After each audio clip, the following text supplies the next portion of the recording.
আসসালামু আলাইকুম রহমতুল্লাহি ওবরাকাতু। কেমন আছেন আমার প্রিয় ভাই বন্ধুরা? আসলে আমরা যারা প্রবাসে থাকি তারা কিন্তু আমরা টাকা পয়সা দিই মাসে মাসে, তাও ঠিক আছে, কিন্তু আসলে আমরা ফ্যামিলির প্রতি জুলুম করতেছি। কিভাবে আমি বলি, আমি কিছুদিন ধরে অনুভব করতেছি যে আমার দুইটা সন্তান আলহামদুলিল্লাহ। তো বড় সন্তানের বয়স 8 বছর, ছোট সন্তানের বয়স 1 বছর।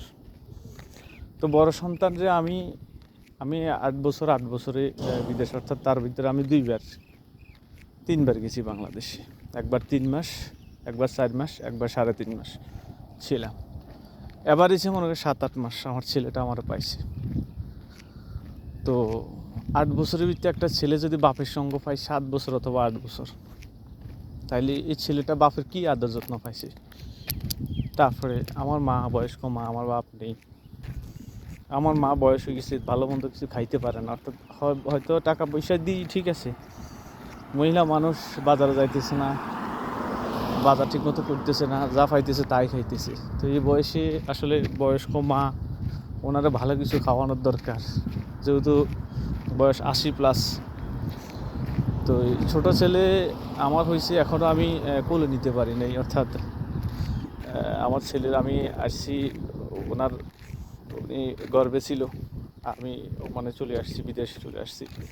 তো আসলে সব কিছু মিলে আমরা ফ্যামিলিকে কিন্তু টাকা পয়সা দিতেছি, কিন্তু আসলে ফ্যামিলির যে একটা আবদার আমাদের কাছে, যেমন ছেলে সন্তানের পাশে থাকা, তাদের অসুখ বিসুখে দেখা, ভালো মন্দ দেখাশোনা করা, ওই জিনিসটা কিন্তু আমরা পারি না।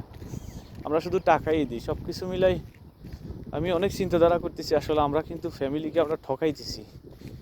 যেরকম একটা ভালো জিনিস, আপনি যদি বাজারে যান, একটা ভালো জিনিস দেখেন, কিনে নিয়ে আসতে পারেন, কিন্তু ফ্যামিলিরা কিন্তু সব দিকে এটা পারে না, মহিলারা যাইতে পারে না। তো এই আমরা যারা প্রবাসী, ভালো থাকুক সবাই, পরিবার সবাই ফ্যামিলির দিকে খেয়াল রাখবেন, আর আপনারা দোয়া করবেন। আর আমার যে কথাগুলো মনে উঠছে আমি বলছি, আপনাদেরকে শেয়ার করছি। যদি পারেন, আপনাদের কাছে কীরকম লাগে আমার প্রবাসী ভাইয়েরা, আপনারা জিনিসটা কমেন্ট করে আমাদের জানাবেন, কি ঘটনাটা কি সত্য কিনা। ধন্যবাদ সকলকে।